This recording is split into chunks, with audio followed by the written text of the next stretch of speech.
Oliver Martini e Confagricoltura Veneto, si è conclusa da poco questa prima giornata degli Stati Generali della Pesca del Veneto, una sua battuta in merito.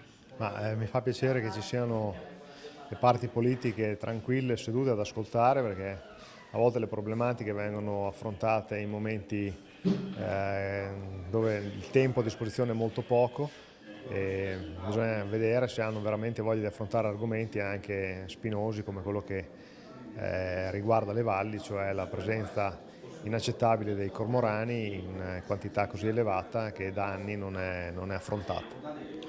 Altre tematiche sono state affrontate in questa mattinata, comunque di clima di grande attenzione e di grande coordinamento anche da parte delle varie associazioni di categoria.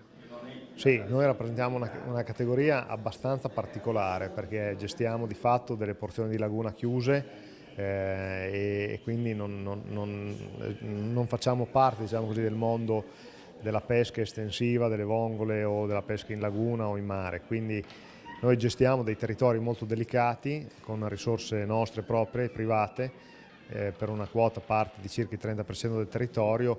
Non sempre c'è la possibilità di fare progetti comuni o in sinergia con gli altri. Ci sono delle opportunità che stiamo cercando di sviluppare, di cogliere, ma la nostra principale attività, quella della pesca, oggi è minata dalla presenza di troppi uccelli ittiofagi.